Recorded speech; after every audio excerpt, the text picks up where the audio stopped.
rasa sing mulih ke Tuhan atau kesasar rasanya nyantol di dunia nggak pulang kepada Tuhan, maka itu akan mengalami hebatnya neraka.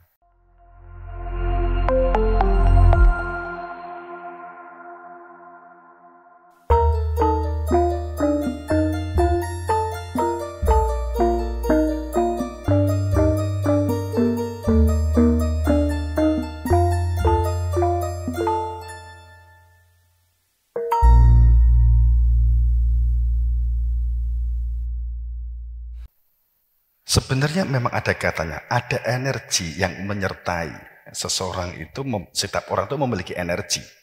Cuman dia akan memancarkan energi positif atau menjadi energi negatif atau tanpa energi.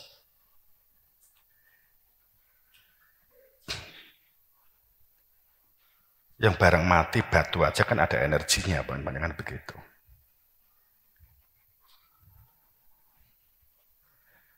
Kemudian juga di Nabi Shu'aib, hebatnya kalau sejarah yang terekam, hebatnya penipuan dan kecurangan, saling mengolok di Nabi Shu'aib itu luar biasa. Kemudian ada yang disebut dengan peristiwa Sabat. Pada saat peristiwa Sabat itu peristiwanya orang-orang fasik dan munafik. Jadi orang yang telah memiliki ilmu, orang yang telah beriman, dia lebih mementingkan dunia daripada setiap Sabtu. Itu Nabi Musa melakukan riyadah mujahadahan. Jadi umat-umatnya yang telah memiliki ilmu itu diajak untuk mujahadah. Kalau mungkin bahasa sekarang begitu. Tapi memilih di pasar. Saat itu memilih mencari ikan. Karena pada saat setiap hari Sabtu ternyata ikan itu sangat banyak sekali kelihatan. Kalau di luar Sabtu sepi, dipancing enggak kena. Dijolo arang. Tapi pada saat hari Sabtu pas itu ketepatan mujahadah, sing jenengi iwak itu jarak. Sehingga nek dina Setu tuh iwak itu seperti liburan.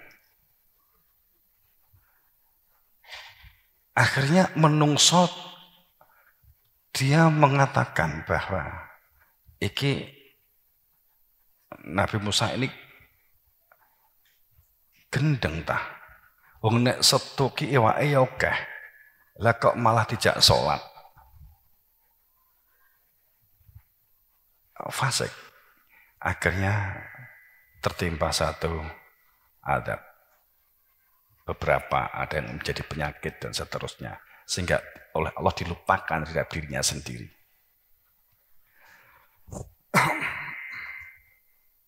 Pada saat ibadah. Kalau sekarang kan dari Jumat, umpamanya kan begitu. Kemudian pada saat tapi intinya dari peristiwa-peristiwa kenabian itu selalu menentang adin, agama, menentang keberadaan Rasul, menentang ajaran. Menentang. Semuanya posisinya adalah menentang. Semua nabi dan semua rasul itu mengajarkan tatanan berdunia. Semua nabi dan rasul itu mengajarkan tatanan berdunia. Yang lahir jasad yang intinya adalah menyatakan an aqimuddin wala tatafarraqu, tidak berpecah belah. Semua agama yang diastoh rasul, agama itu din kehidupan. Ada yang memahami dayan itu adalah hutang. Di dunia kan mau utang. Kita kan hanya nyilih. Semuanya kan milik Allah. Di tasawuf dari guru kita condong untuk utang supaya memahami memudahkan kehidupan itu sendiri. Kita di dunia itu kan utang, rogo kagungane wae punyanya lemah, punyanya bumi. Nek wis masa pakene entek dipendem balik di bumi kan gitu. Nyawa itu wae Gusti Allah. Nafahtu min ruh. Kalau meninggal dunia ya kembali kepada sang pemilik. Makanya utang. Rasa sing mulih ke Tuhan atau kesasar rasanya nyantol di dunia nggak pulang kepada Tuhan, maka itu akan mengalami hebatnya neraka.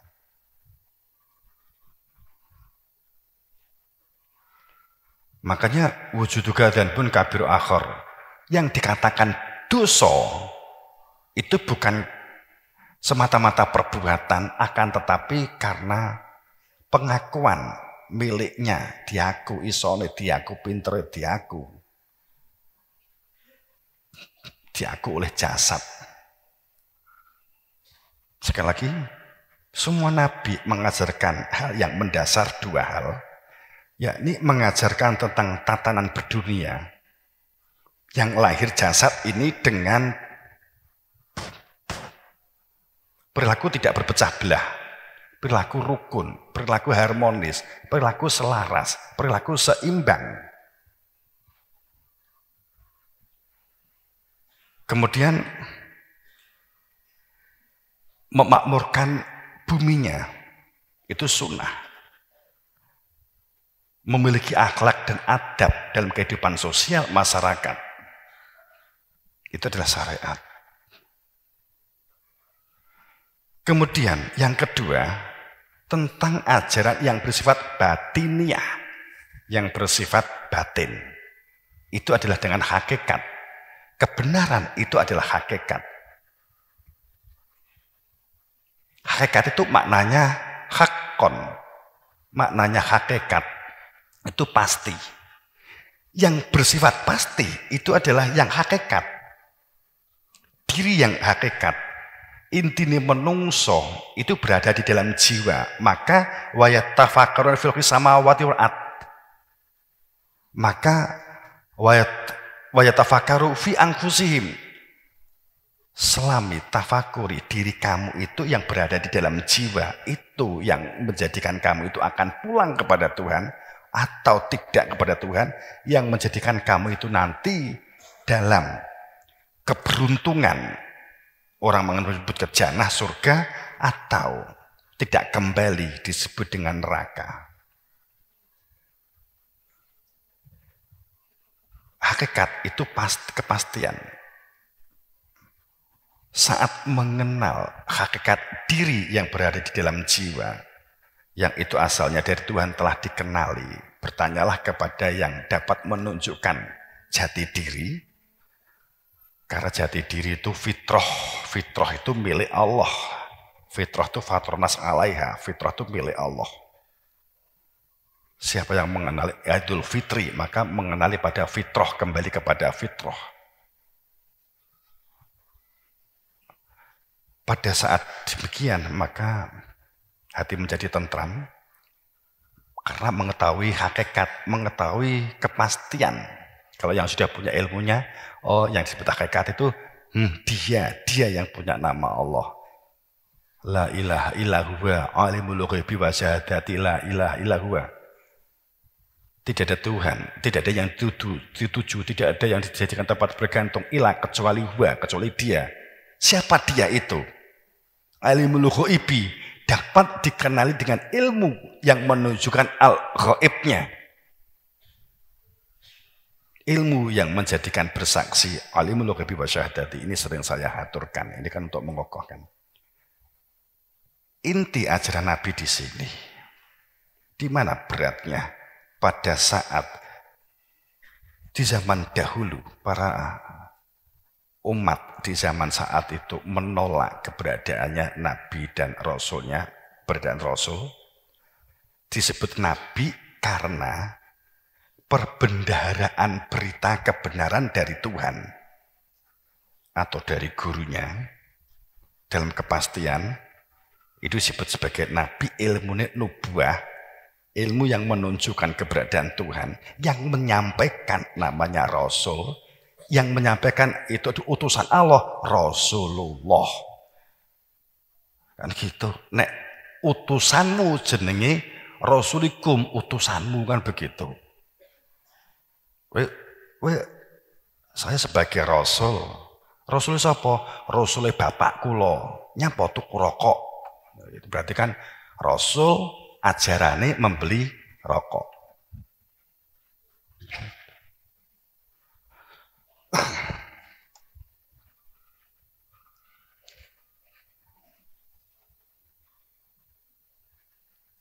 Bahwa kejadian-kejadian seperti peristiwa di zaman Nabi Nuh, saya akan flashback kembali. Memang seandainya itu merupakan durasi, ada satu gejolak hebat, bumi itu melakukan penyelarasan akibat carut marutnya tatanan, akhlak, adab, dan alam. Itu seperti mobil saat 10.000 sekali oli ini diganti. Kan gitu. Piye supaya nek ganti mesin ini gak rusak nemen. Rusaknya itu gak parah sehingga uangnya itu gak habis hanya untuk reparasi. Maka tata cara untuk mengendarai itu enek sunai. Sunatul pabrik. Sunahnya pabrik. Ikuti protokol pabrik.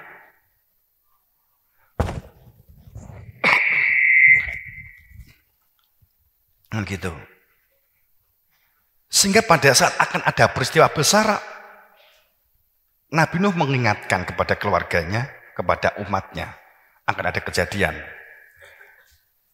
Nabi Nuh ke Nabi Adam, itu kan asumsinya sekitar 3.000 tahun.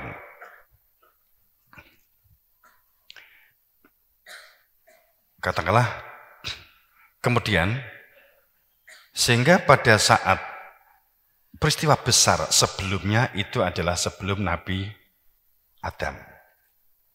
Karena sesungguhnya tidak ada satu kata ayat yang menerangkan Nabi Adam itu manusia pertama, kan enggak. Dia itu khalifahnya Allah di muka bumi. Bukan manusia pertama di bumi. Sudah banyak sebelum Nabi Adam. Saya enggak bahas ini. Jadi kalau kita berbicara tentang kembali pada permasalahan-permasalahan adab. Peristiwa itu selalu ada.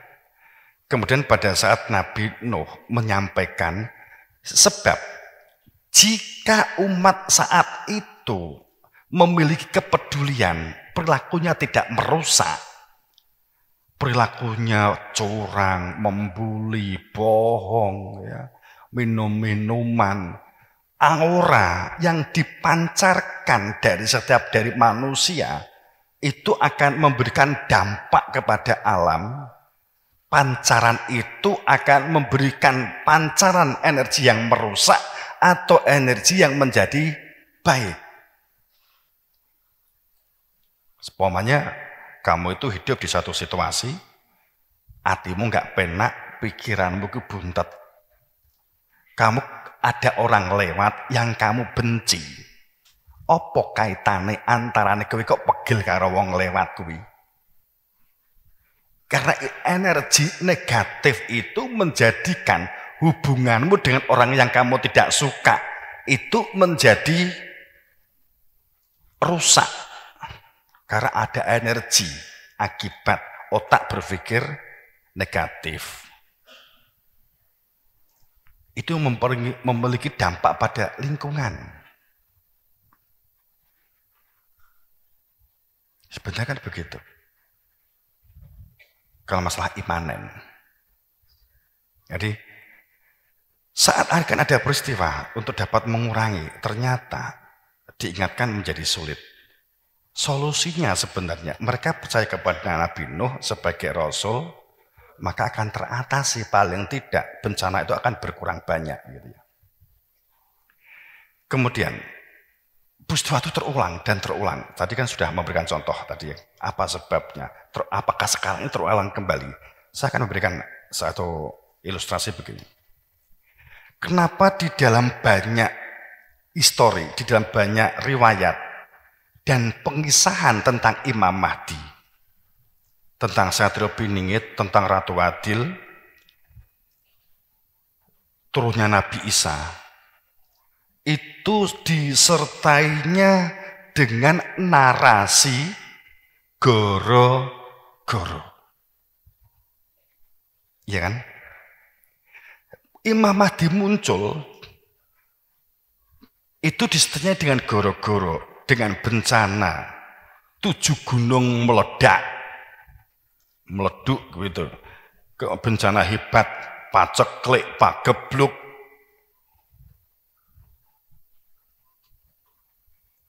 Disertainya dengan narasi atau kalimat kata yang menunjukkan dahsyat, miris dan seram.